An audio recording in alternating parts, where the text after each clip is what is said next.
بسم الله الرحمن الرحيم قل أوحي إلي أنه استمع نفر من الجن فقالوا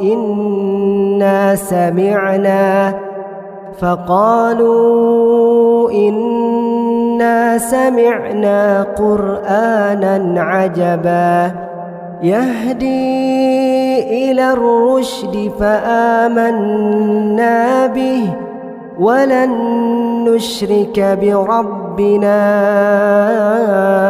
أحدا وأنه تعالى جد ربنا ما اتخذ صاحبة ولا ولدا.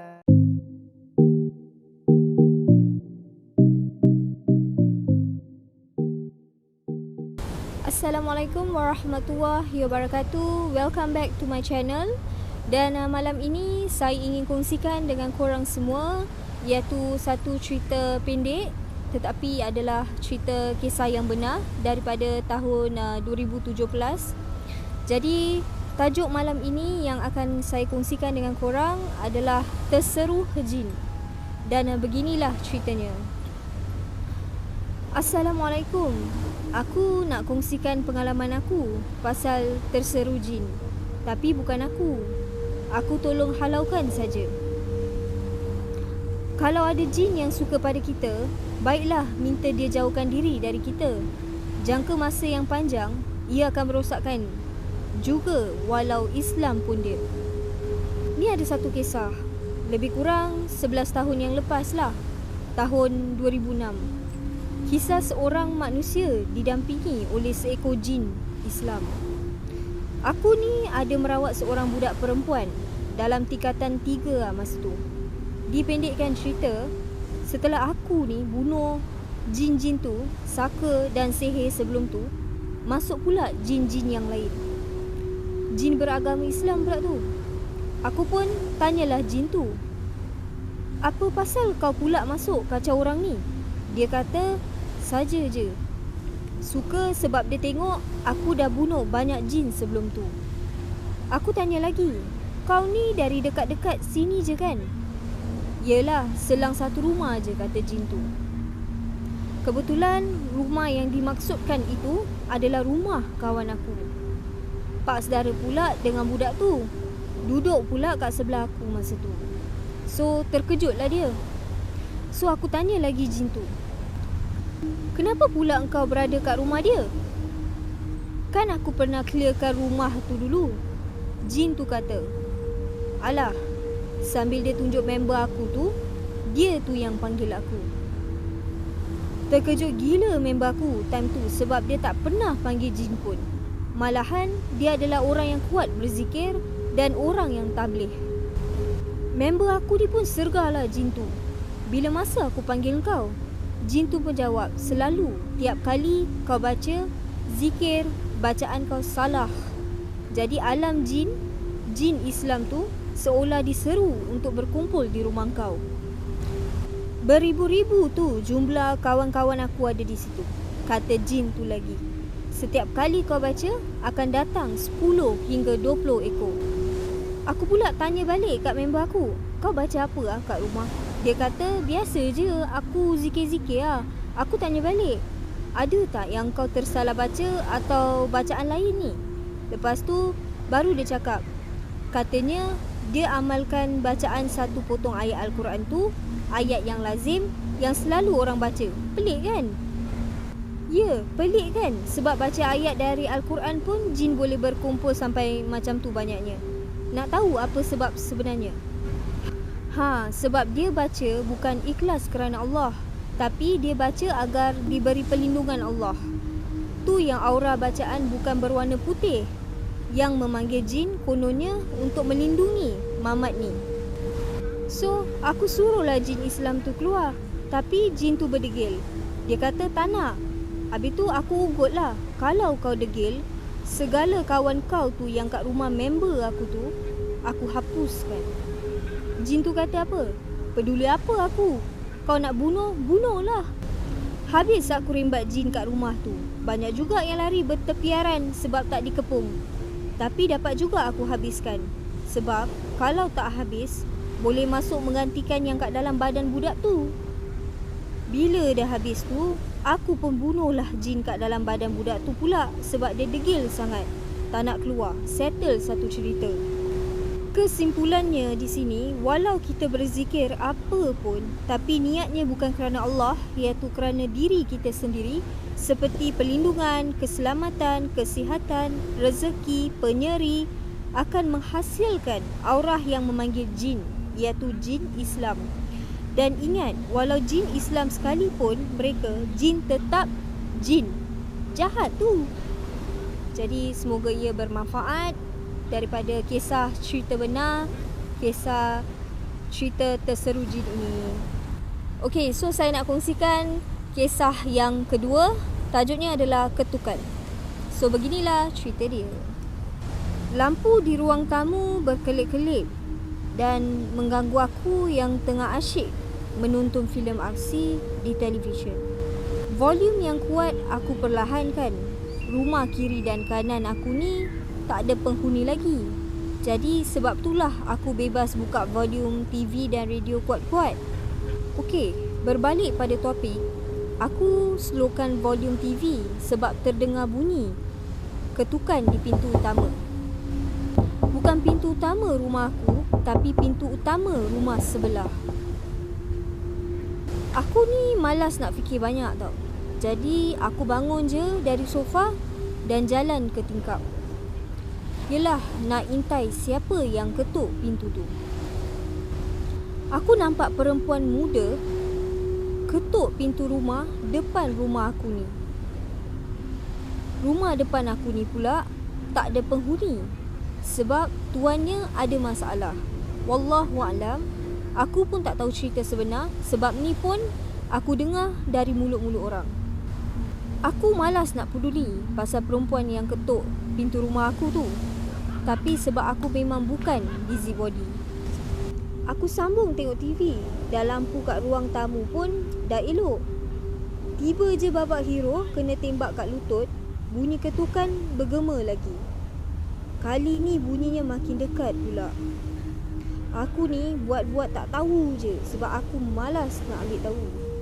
Aku teruskan je tengok filem Hong Kong ni dengan muka separuh teruja sebab telinga asyik dengar je bunyi ketukan tu. Siapalah yang ketuk pintu malam-malam buta macam ni? Aku ni sebab tak tahan sangat. Aku bangun sekali lagi dan pergi ke tingkap. Aku mengintai dan nampak perempuan tu depan rumah tadi. Bunyi ketukan masih bergema lagi. Tapi dari mana Dengan beraninya, aku buka kunci pintu dan keluar untuk intai keadaan di rumah sebelah aku ni. Aku intai rumah belah kanan, tak ada siapa pun depan pintu rumah tu. Aku intai rumah belah kiri, aku nampak perempuan muda berdiri terpacak depan rumah tu. Aku rasa kan, tu perempuan yang sama dengan perempuan yang aku nampak dekat rumah depan aku ni. Aku dapat cam dia dari jenis pakaian yang dia pakai. Dres warna putih, lepas tu rambut dia panjang melepasi bahu. Dia cari siapa agaknya ya? Macam lawa je aku tengok ni. Lepas tu aku pergi kat perempuan tu. Aku tanyalah, "Hi miss, cari siapa tu?" Aku mulakan bicara. Manalah tahu kan kalau tu jodoh. Pertanyaan aku tak berjawab. Perempuan tu diam je macam patung. Dia berdiri sambil menghadap pintu rumah belah kiri aku. Langsung dia tak nak layan aku. Sombong betul. Lepas tu aku tanya lagi, "Miss, oh miss."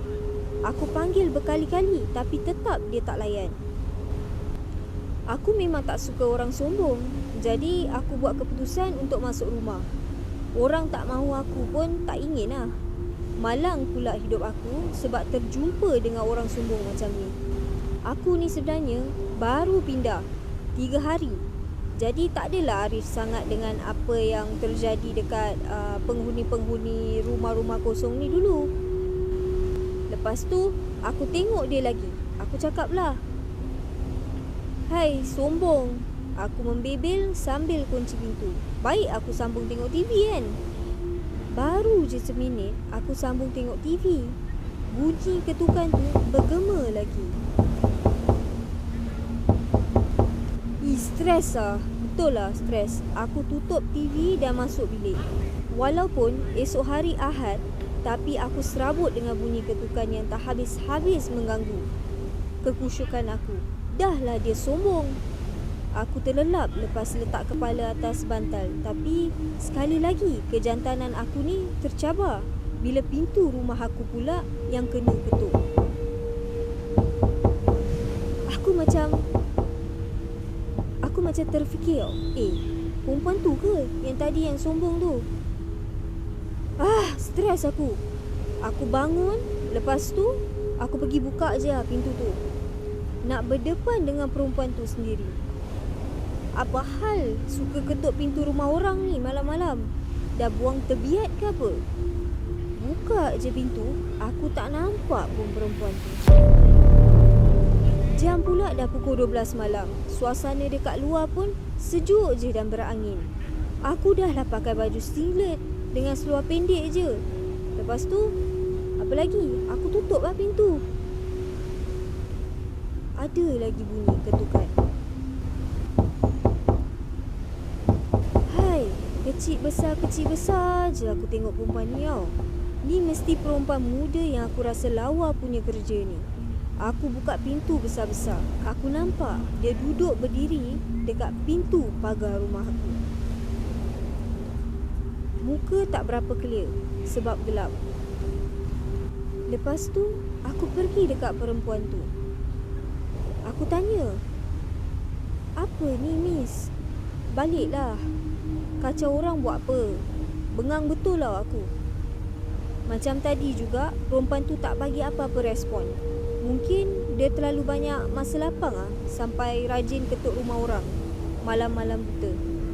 Aku pun buka lampu luar dan nampak dia dengan sejelas-jelasnya. Jantung aku ni macam nak gugur, kau tahu tak? Peluh aku merenik dan satu tubuh aku menggigil macam orang demam panas. Perempuan tu tak ada muka. Sempat aku tengok ke bawah. Kaki dia separas lutut je. Aku hempas pintu dan kunci kemas. Aku berdebar-debar. Aku tertanya sendiri dalam hati aku ni, tu hantu ke? Pintu rumah aku kena ketuk lagi. Tapi kali ini, aku dah tak mahu buka macam tadi. Kali ni aku lari masuk bilik dan pasang ayat kursi dekat phone aku sampai pagi. Menggigil aku ni tak usah cakap lah. Esoknya aku demam panas. Dengan badan yang terketah-ketah ni, aku drive juga kereta ke klinik untuk ambil ubat. Masa aku singgah ke warung untuk beli sarapan, aku tanya tauke kedai tu. Kalau dia tahu apa-apa pasal taman tempat aku tinggal ni. Tauke tu cerita, seminggu lepas ada seorang perempuan kat taman aku tu kemalangan dan meninggal dunia di tempat kejadian. Dia dengar muka perempuan tu hancur dan dua belah kakinya putus. Sampai je rumah, aku berkurung dalam bilik dan pasang ayat suci Al-Quran dari waktu maghrib sampailah ke subuh. Rupanya, dia balik ketuk pintu rumah dia setiap malam dan akan ketuk pintu-pintu rumah lain lepas tu. Alhamdulillah, lepas aku pasang ayat-ayat suci, dia dah tak ketuk pun pintu rumah aku. Tapi yang penting, aku dah tak sanggup lagi duduk kat taman ni. Aku pergi cari rumah sewa lain. Yang penting pun, tak ada perempuan yang bangkit dari kubur ganggu aku malam-malam dah. Sekarang, aku dah aman damai duduk dekat rumah sewa baru. Lega betul hati aku ni. So, saya akhiri malam ini dengan 2 cerita daripada kisah yang benar. Jadi, kalau korang semua sesiapa yang ada cerita seram, korang boleh je email saya dan saya akan letakkan email saya di description. Jadi korang boleh take note lah, dan korang can just send dekat saya akan kongsikan lah kisah-kisah seram korang semua. Okeylah, itu sahaja saya akhiri cerita malam ini. Dan terima kasih yang mana like, share, subscribe dan komen. Terima kasih sangat-sangat, saya hargainya. Saya harap korang looking forward on my next video. Semoga insyaAllah kita dapat berjumpa di hari yang lain. Dan terima kasih. Assalamualaikum warahmatullahi wabarakatuh.